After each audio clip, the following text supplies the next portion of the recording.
अफ़ज़ाई के बगैर डॉक्टर साहबा जब हम बात कर रहे हैं सेम कलर होने की, या हाथों की, पाँव की, यस फेस की और गर्दन की, वहीं पे हमें लिप्स की भी बात करनी जी है। बिल्कुल। बिकॉज़ बहुत सारे लोग जो हैं इस चीज़ को इग्नोर कर देते हैं कि जो भी मॉइस्चराइज़र आपने हम्म, लगाना है, आपके लिप्स को भी ज़रूरत है। हम्म, अगर मेकअप उतारे हैं तो लिप्स पे से रिमूव नहीं बिल्कुल। करेंगे, उस पे क्योंकि मैट लिपस्टिक होती है वो लगी रह जाती है, तो इस वजह से लिप्स ख़राब हो जाते हैं। लिप्स का ख़्याल आपने कैसे रखना है ताकि वो क्रैक या ख़राब या डार्क कलर के हम्म, नज़र ना आए? हमारे पास काफ़ी सारे ऐसे पेशेंट्स आते हैं जो डार्क लिप्स के साथ आते हैं और वो उसकी ट्रीटमेंट कुछ ना कुछ हमसे करवा रहे होते हैं। तो बेसिक उसकी वजह हमने सबसे पहले देखनी होती है कि कॉज क्या है जिस वजह से आपके लिप्स डार्क हो रहे हैं। तो जो बहुत ज़्यादा मेल में कॉज हम देखते हैं वो स्मोक है, उसकी वजह से लिप्स डार्क हो रहे होते हैं। फिर उसके लिए फ़र्दर ट्रीटमेंट्स तो हम रिकमेंड कर देते हैं, लेकिन साथ हम उनको ये रिक्वेस्ट करते हैं कि आप थोड़ा इस पे भी कंट्रोल करेंगे तो हमारे ट्रीटमेंट्स जो है वो बेनिफिशियल होंगे। ठीक अगर है। फीमेल में बात करें तो समटाइम कुछ डेफिशिएंसीज़ जैसे B12 की डेफिशिएंसी होगी, उसकी वजह से क्रैक लिप्स हो गए,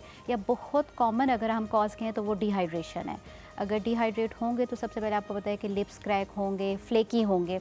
तो हाइड्रेशन की यहाँ पे बहुत ज़्यादा ज़रूरत है। मतलब एक्सटर्नल से ज़्यादा बेहतर है कि आप कुछ थोड़ा पहले अपना इंटरनली खाने पीने में, और स्पेशली हाइड्रेशन जो समर्स में बहुत इंपॉर्टेंट है, जिस पे हमने बात नहीं की, लेकिन समर्स में सबसे पहले हाइड्रेशन की बात आ जाएगी, क्योंकि स्वेटिंग में हम बहुत ज़्यादा अपना पसीना बहा रहे हैं और डिहाइड्रेट हो रहे हैं। तो अगर आपकी हाइड्रेशन अच्छी होगी तो लिप्स का कलर भी अच्छा होगा और वो फ्लेकी नहीं होंगे।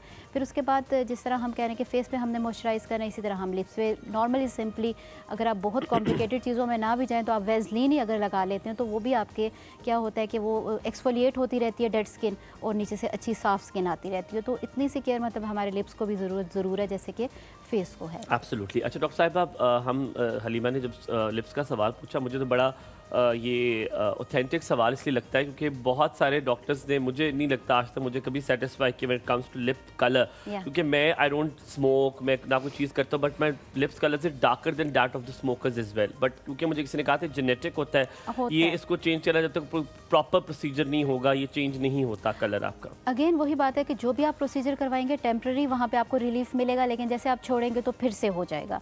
तो वो फिर आप मेंटेनेंस की तरफ अगर रहेंगे तो फिर जो कलर है वो आपका जो प्रोसीजर की वजह से चेंज हुआ तो वो परसिस्टेंट हो अब मैं जाएगा। मर्दाना बड़ा मसला आपसे पूछूंगा, या मुझे लगता है मर्दों को भी ये मसला होता है, खवातीन जो शादीशुदा जो नई न्यूली मदर्स होती है या उनके लिए बड़ा होता है, वो होता है डार्क सर्कल्स। आप अपनी यस नींद नहीं पूरी कर सकते, एक कंटिन्यूस डीप स्लीप नहीं मिलेगी तो आपके डार्क सर्कल्स में एक आर्टिकल पढ़ रहा था तो उसमें लिखा हुआ था, यस बहुत से लोग कहते हैं हम सो तो रहे हैं 8 घंटे 7 घंटे लेकिन हो नहीं रहा, तो कहते हैं उसकी एक कंडीशन ये भी है डार्क सर्कल्स की, it has to be a deep sleep. ये आपकी इतनी यस अच्छी has to be deep sleep, yes तभी आपको वो एनर्जी और वो सारा कुछ मिलेगा। मुझे पता है डार्क सर्कल्स का इलाज क्या सही टाइम पर सोना ही है या नहीं, आप इसको ऑल्टर भी कर सकते हैं किसी अच्छे प्रोसीजर्स के साथ। अच्छा, सही टाइम पे सोना और परसिस्टेंटली यानी कि पूरी एक डीप स्लीप लेना इज़ मोर इम्पॉर्टेंट। जैसे कि कहा जाता है कि अगर आप रात में 3-4 दफ़ा जाग रहे तो इट्स मीन कि जैसे आपने बिल्कुल नींद ली नहीं है, वो उसके बराबर आ जाता है। तो जितना भी आप नींद लें लेकिन वो आपकी डीप स्लीप होनी चाहिए। लेकिन एक न्यू मदर्स की अगर आप बात करें तो ऑब्वियसली वहाँ पे एक डीप स्लीप नहीं हो सकती। एक प्रॉब्लम आ जाता है। तो डार्क सर्कल्स बेसिकली क्या है कि यहाँ पे जो हमारी इनर आई की जो हमारी स्किन है that is a thinnest part of the all over the skin. अच्छा। तो वहाँ पे नीचे जो ब्लड है वो रश होता फील होता है, यानी कि वेसल्स में जो ब्लड है वो दिख रहा है और वो हमें बिल्कुल डार्क ठीक है। सर्कल्स की फॉर्म में नज़र आ रहा ठीक है। है। तो उसके लिए सबसे पहले तो यही है कि अगेन वही बात है कि कॉज को कुछ हद तक अगर हम कवर कर सकें, वरना जो डार्क सर्कल्स के लिए क्रीम्स हैं या आई रोलर हैं, effective to some extended effective हैं भी, बट बहुत रेगुलर यानी कि 3 to 6 मंथ कोई लगाता ही रहे। और समटाइम पेशेंट ये होता है कि 1-2 मंथ बाद वो जब थक उसको जाता है, कहते हैं यार कुछ आ ही नहीं रहा। और उतना जब अच्छे से रिजल्ट नहीं मिलता तो अगर रिजल्ट आ रहा हो तो फिर तो वो पेशेंट कर लेता है उसको।